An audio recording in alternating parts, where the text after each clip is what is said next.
नमस्कार। अगला सैम हिंदी कक्षा में मैं सुनीति मिश्रा आप सबका हार्दिक स्वागत करती हूँ। तो बच्चों, आजकल हम पढ़ रहे हैं कक्षा 10वीं की कृतिका और आज मैं आपको पढ़ाने जा रही हूँ उसका चौथा पाठ, एही ठैया झुलनी हे रानी हो रामा, जिसके लेखक हैं शिव प्रसाद मिश्र रुद्र। तो बच्चों, पहले तो मैं आपको इसका अर्थ स्पष्ट कर दूं कि इसका मतलब क्या है। एही ठैया झुलनी है रानी हो रामा मतलब इसी जगह मेरी नाक की झुलनी खो गई है, यानी मेरी नाक की लौंग गिर गई है। मतलब ये कि यहीं पर मेरी कहीं ना कहीं प्रतिष्ठा खो गई है। तो ये इसका मतलब है। अब चलते हैं इस पाठ में ऐसा क्या है। ये पाठ एक कजली गायिका दुलारी के स्वभाव के चित्रण पर है। दुलारी अपने कठोर व्यवहार के लिए सारे उसमें जो उनके आसपास हैं लोग उनमें प्रसिद्ध है, पर उसके किसी मन के कोने में करुणा भी है। वो बहुत उदार हृदय है। टुन्नू एक जो लड़का है उसके प्रथम परिचय में टुन्नू के भावों का उसके हृदय पर प्रभाव पड़ता है। टुन्नू की भावना को अपने प्रति एकमात्र लहर मानने वाली जो दुलारी है उसको समझने में ये देर नहीं लगती कि जिस पर वह आसक्त है, यानी अगर टुन्नू उसको पसंद करता है तो कहीं ना कहीं दुलारी के मन में भी उसको लेकर एक कोमल मन है। और ये कहती है कि मेरा संबंध शरीर से नहीं है, आत्मा से है। इसी वजह से आगे क्या होता है कि टुन्नू की को जब संकट आता है तो कितनी आहत होती है। अब पढ़ते हैं हम कहानी। महाराष्ट्रीय महिलाओं की तरह धोती लपेटे, कच्छ बांधे, दंड लगाती मतलब जैसे एक्सरसाइज जो आप करते हैं उस वो दंड पेलती दुलारी के शरीर से पसीना निकल आया। अब दंड समाप्त करके अंगोछे से, अंगोछा होता है जैसे हम दुपट्टा रखते हैं तो वैसे एक कॉटन का कपड़ा जैसा, उसने क्या किया, उससे अपना पसीना पोंछा, जूड़ा खोलकर सिर का पसीना सुखाया और आईने के सामने, शीशे के सामने खड़ी होकर अपनी भुजाओं को गर्व से देखते हुए प्याज के टुकड़े और हरी मिर्च के साथ चने चबा रही थी। कौन? दुलारी। तभी दरवाजे पर टुन्नू आया। दुलारी ने दरवाजा खोला।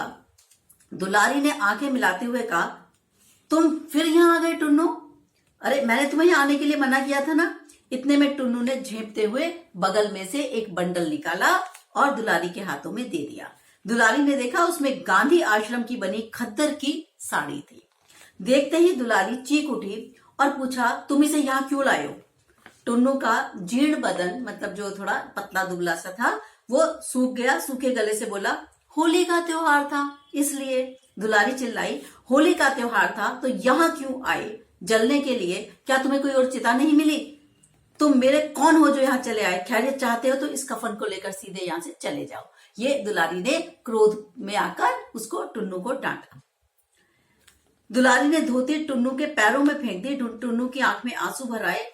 टप टप काजल भरी आंखों से जो थे धोती पे आंसू गिरने लगे। अब क्योंकि टुन्नू की आंखों में काजल लगा हुआ है तो वो धीरे से बोला, टुन्नू, मन पर किसी का बस नहीं है, वह रूप या उम्र का कायल नहीं होता। क्योंकि जो ये है हमारी कजली गायिका दुलारी, ये टुन्नू से बड़ी भी है उम्र में। तो टुन्नू कह रहा है कि प्यार का इससे कोई मतलब नहीं होता, प्रेम संबंध का, कि सामने वाले की उम्र क्या है या सामने वाला कितना रूपवान है या रूपवती, सुंदरता से भी इसका कोई मतलब नहीं है।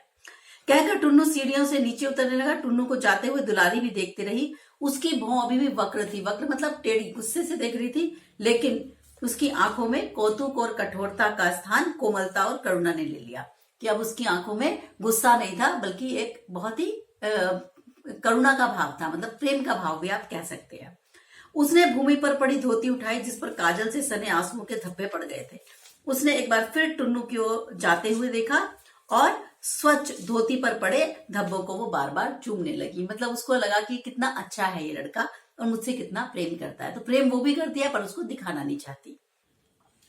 अब इनका पहला परिचय कैसे हुआ था हमें कथाकार ये स्पष्ट करता है। हुआ क्या कि दुलारी का नाम गाने वालियों में बहुत आगे था, ऊपर था। मतलब उसमें सवाल जवाब करने की अद्भुत क्षमता थी और उसके सामने गाने में बड़े बड़े शायर भी घबराते थे। यही दुलारी खोजवा बाजार में भादों में तीज के अवसर पर कजली दंगन में गाने गई थी। खोजवा वालों ने दुलारी को अपनी ओर से होने की वजह से उन्होंने कहा, दुलारी अगर हमारी तरफ से गाएगी तो हमारी तो जीत पक्की है। अब दूसरी ओर दूसरा जो एक ग्रुप है, दूसरा समूह है, वो है बजर डीहा वालों की ओर से टुन्नू को बुलाया गया तो उन्होंने कहा कि अगर इसको कोई टक्कर दे सकता है दुलारी को तो वो टुन्नू है। जब दंगल में सवाल जवाब के लिए दुक्कड़ पर चोट पड़ी तो बजरडीहा वालों की ओर से 16-17 साल का लड़का टुन्नू आगे आ गया और उसने दुलारी की ओर हाथ उठा के ललकारा और उसने गाना गाया। टुन्नू के गीत पर दुलारी को मुस्कुराते देखकर लोग हैरान थे, क्योंकि दुलारी तो बड़ी कठोर थी, पर उसको टुन्नू का गीत भाया। बात बात पर तीर कमान हो जाने वाली दुलारी आज अपने स्वभाव के प्रतिकूल मतलब स्वभाव के से अलग होके खड़ी खड़ी मुस्कुरा रही है। दुलारी टुन्नू को मुग्ध खड़ी सुन रही थी और खोजमा वालों को अपनी विजय पर पूरा विश्वास न रह गया। उन्होंने सोचा रहे तो टुन्नू को इतने प्यार से देख लिया, ये तो लग रहा है हमें हरवा देगी। टुन्नू का इस प्रकार से सार्वजनिक रूप में गाने का यह तीसरा चौथा अवसर था। उसके पिता सत्यनारायण की कथा और विवाह में पंडित का कार्य करते थे और पुत्र टुन्नू को शायरी का चस्का पड़ गया था। उसने भैरो हेला को अपना उस्ताद बनाया और कजरी रचना करने में कुशल हो गया। इसी विशेषता के कारण बजरडीहा वाले ने उसको दंगल में अपनी ओर से बुलाया था। टुन्नू की शायरी पर उन्होंने वाह वाह मचाकर सारे आकाश को सिर पे उठा लिया और खोजवा वालों का रंग उतर गया। जो उसकी पार्टी है, मतलब दुलारी की पार्टी है उसका। दुलारी की बारी आई तो उसने अपनी दृष्टि मदविहल बनाते हुए टुन्नू के दुबले पतले शरीर को लेकर उसका स्वर फूटा। वह कह रही थी, अरे वैसे तो तू बगुला भगत है, उसी तरह तुझे भी हंस की चाल चलने का हौसला हुआ है, परंतु कभी ना कभी तेरे गले में मछली का कांटा जरूर अटकेगा और तेरी कलाई खुल जाएगी। मतलब ये क्या करें, ऐसे डायलॉग्स बोल बोल के एक दूसरे को नीचा दिखा रहे हैं कि भाई ये एक फनी समझिए, एक मस्ती में चल रहा है सब कुछ। दुलारी के उत्तर पर टुन्नू ने कहा, मन में जितना आए जी भर के गालियां दो, पर अपने मन की व्यथा को डंके की चोट पर सुनाऊंगा। यह सुनकर फेकू सरदार लाठी लेकर टुन्नू को मारने दौड़ा। दुलारी ने टुन्नू की रक्षा की। यही दोनों का पहला परिचय था।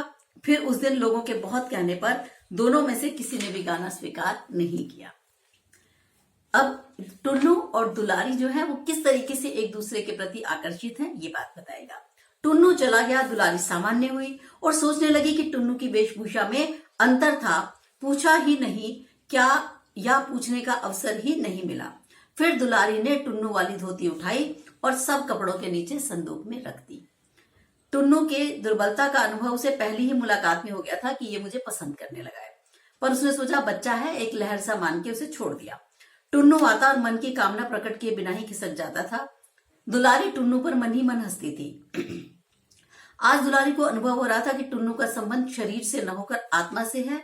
उसने आज तक टुन्नू के प्रति जो उपेक्षा दिखाई, मतलब जैसे उसको इग्नोर किया, वह सब नकली थी, कृत्रिम थी। फिर भी यह स्वीकार करने को वो तैयार नहीं थी कि उसके हृदय में, यानी दुलारी के स्वयं के हृदय में भी टुन्नू का आसन स्थापित है, क्योंकि उसको लगता था मैं उससे इतनी बड़ी हूं, ऐसा कैसे हो सकता है कि मैं भी उससे प्रेम करने लगूं। इस विचार में वो उलझती जा रही थी और इस उलझन से बचने के लिए चूल्हा जलाकर रसोई की व्यवस्था में जुट गई।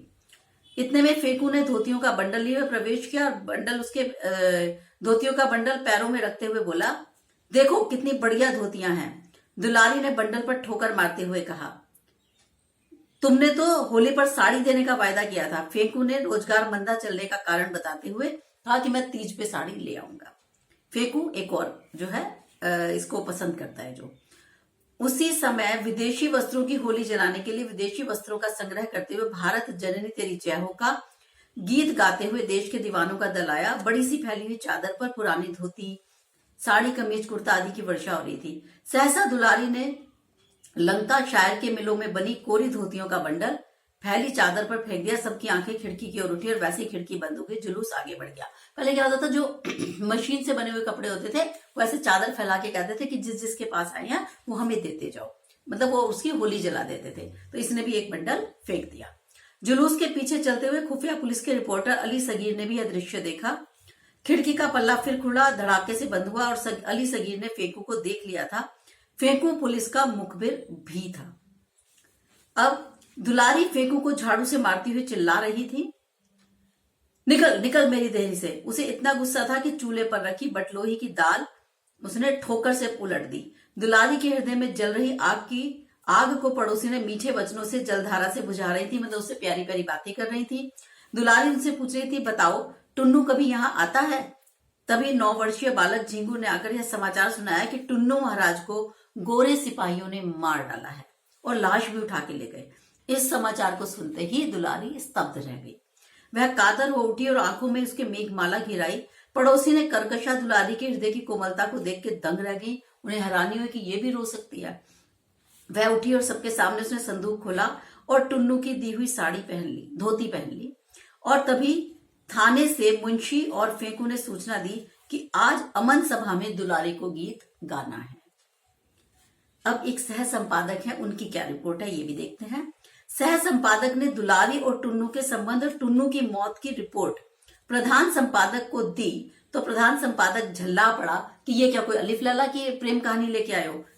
इस रिपोर्ट को छाप दूंगा ना तो मेरा जो अखबार है वो तो कल ही बंद हो जाएगा और संपादक जी बड़े घर पहुंचा दिए जाएंगे, यानी मुझे जेल भेजोगे क्या? आपके सिवा और कोई भी गवाह है? उसने कहा खबर पढ़ो, शीर्षक तो पढ़ो। कल 6 अप्रैल को नेताओं की अपील पर पूरे नगर में हड़ताल रही। यहां तक खोमचे वालों ने भी नगर की फेरी नहीं लगाई। विदेशी वस्त्रों का संग्रह करने वालों का जुलूस निकल रहा था। जुलूस में कजली का प्रसिद्ध गायक टुन्नू भी था। टाउन हॉल पर जुलूस विघटित हो गया। पुलिस के जमादार अली सगीर ने टुन्नू को गाली दी। टुन्नू के प्रतिवाद करने पर सगीर ने पसली पर बूट की ठोकर मारी और तिलमिलाकर टुन्नू वहीं जमीन पर गिर पड़ा। उसके मुंह से खून निकला। गोरे सैनिक उसको गाड़ी में लादकर टुन्नू को ले गए, लोगों से कह दिया अस्पताल ले जा रहे हैं। संवाददाता ने गाड़ी का पीछा करके पता लगाया कि टुन्नू तो वास्तव में मर चुका था। रात के 8 बजे उसका शव वरुणा में प्रवाहित करते हुए हमारे संवाददाता ने देखा है। इस सिलसिले में यह भी उल्लेख है टुन्नू का संबंध जो है दुलारी से था। उस दुलारी से टाउन हॉल में आयोजित समारोह में नचाया गवाया गया था। उसे भी टुन्नू की मृत्यु का संदेश मिल चुका था। वो पहले से ही बहुत उदास थी। उसने खद्दर की धोती पहन रखी थी। पुलिस उसे जबरदस्ती ले गई थी। वह गाना नहीं चाहती थी क्योंकि 8 घंटे पहले ही उसके प्रेमी की हत्या कर दी गई थी, लेकिन विवश होकर उसको गाने के लिए खड़े होना पड़ा। कुख्यात अली सगीर ने मौसमी गाना गाने की फरमाइश की तो उसने दर्द भरे गले से गाना गाया कि जो है बहुत कि एही ठैया झुलनी हैरानी हो रामा, यानी कासो मैं पूछूं, मतलब मैं किससे बात करूं, मेरी तो यहीं पे कहीं पे मान प्रतिष्ठा खो गई है। उसकी दृष्टि बूट की ठोकर खाकर जहां टुन्नू गिरा था वही थी और उसने गीत का दूसरा चरण गाया। सास से पूछूं न नदिया से पूछूं, देवरा से पूछन लजानी हो रामा, मतलब मुझे इन सब से पूछते हुए शर्म आती है, लेकिन मेरी कहीं ना कहीं मान प्रतिष्ठा यहीं खो गई है। कहा मेरे जो लौंग का जो है, जिसे आजकल भी गाना है ना लौंग का लश्कारा, तो वो कह रही लौंग का मेरी कहीं खो गई है। देवरा से पूछत कहते कहते वह बिजली की तरह एक दम घूमी और अली सगीर की ओर देखकर लजाने का अभिनय किया। उसकी आंखों से आंसू टपक रहे थे, या यूं कहिए पानी की बूंदें भी जो वरुणा में टुन्नू की लाश फेंकने से छिटकी, अब दुलारी की आंखों में प्रकट हुई। दुलारी का वैसा रूप पहले कभी किसी ने नहीं देखा था। आंधी में भी नहीं, समुद्र में भी नहीं, मृत्यु के गंभीर आविर्भाव में भी नहीं। संपादक ने कहा सत्य है जो तुमने लिखा है, परंतु यह छप नहीं सकता क्योंकि कहीं ना कहीं उसको अंग्रेजों का यूएसए भय था। तो मतलब ये जो कहानी है बच्चों, इसमें ये बता रहे हैं कि आजादी की लड़ाई में सभी वर्गों का योगदान रहा है। उनमें समाज में उपेक्षित समझा जाने वाला वर्ग, चाहे वो कजली गायक का वर्ग हो या जिसमें दुलारी और टुन्नू जैसे लोग हैं, ये लोग भी आजादी के समय आंदोलन में अपने सामर्थ्य के अनुसार योगदान दे रहे थे। तो ये था इस कहानी का उद्देश्य। ठीक है, तो अब हम आपको मिलेंगे अगली कहानी के साथ। तब तक के लिए मुझे आज्ञा दीजिए। नमस्कार।